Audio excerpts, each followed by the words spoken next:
Bernie Sanders suffered modest heart muscle damage during his recent heart attack but has since recovered well and is fit enough for the rigors of the presidential campaign trail in the White House should he win it, according to letters released Monday by his primary care physician and 2 cardiologists.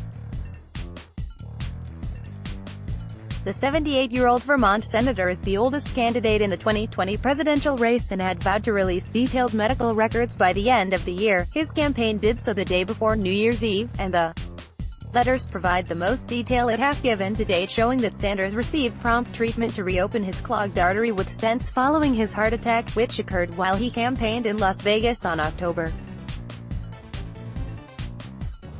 1.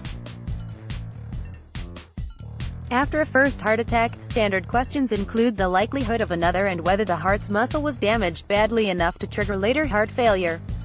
While his heart was damaged, Sanders has had no other symptoms. His blood pressure and heart rate are in optimal ranges, and his heart is functioning normally, with the ability to exercise well above average, wrote his cardiologist. Drive.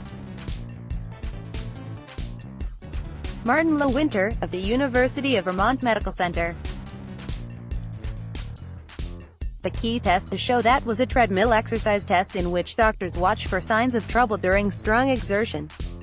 Sanders' exercise capacity this month was average for a healthy man his age without heart disease, and he was able to exercise to a level about 50% higher than men his age who do have heart disease, wrote University of Vermont Cardiac Rehabilitation Chief. Drive. Philip aids an exercise physiologist Patrick Savage in a separate letter. At this point, I see no reason he cannot continue campaigning without limitation and, should he be elected, I am confident he has the mental and physical stamina to fully undertake the rigors of the presidency. Lewinter wrote, also noting that Sanders had made an uneventful recovery from his heart attack. Sanders' heart attack occurred in an artery often called the widowmaker, and the fact that he received prompt treatment to reopen that blood vessel helps explain how well he's doing, said Dr. Marianne McLaughlin, Director of Cardiovascular Health and Wellness at Mount Sinai Heart in New York. She reviewed Sanders' health information. She was reassured by the exercise testing that Sanders' heart is strong. I do not see a reason why he would not be able to function effectively in a high-stress job, she said. Fortunately, the stress test revealed normal blood flow to his heart.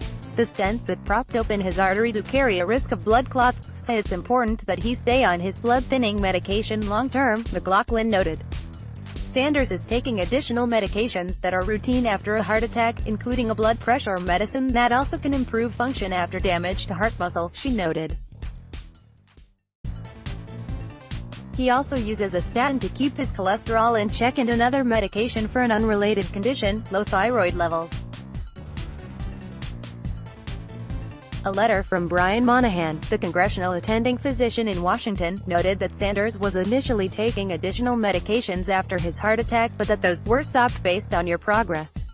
Your heart muscle strength has improved. You have never had symptoms of congestive heart failure, Monahan wrote to Sanders. The heart chamber sizes, wall thickness, estimated pressures, and heart valves are normal.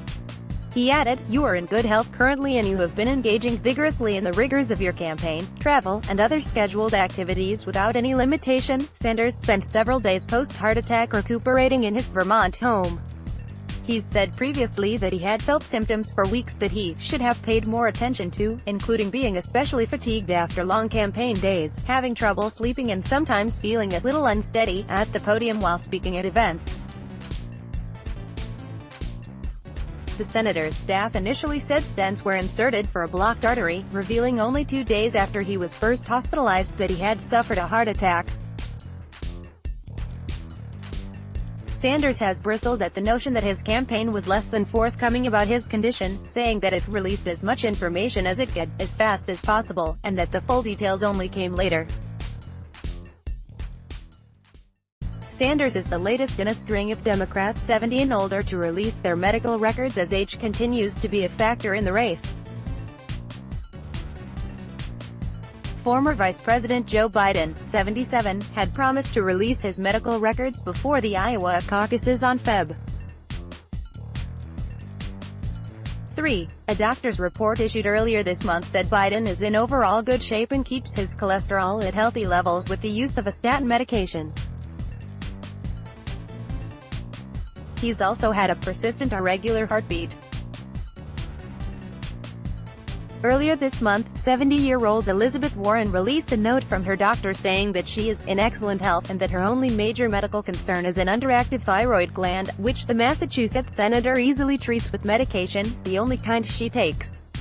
Michael Bloomberg's doctor declared the 77-year-old former New York City mayor to be in outstanding health, though he is receiving treatment for several medical conditions, including an irregular heartbeat. Bloomberg also had a stent put in his heart to clear an artery in 2000. Donald Trump, now 73, became the oldest newly inaugurated first-term president in January 2017. He has been criticized for releasing only cursory details on his health while running for the White House. On a Saturday in November, Trump visited Walter Reed National Military Medical Center, a stop that wasn't listed on the president's schedule and came just 9 months after his last physical. Trump later said he went through a very routine physical, and blamed the media for sparking unfounded fears that the visit meant he was ill. Let's block ads. Why?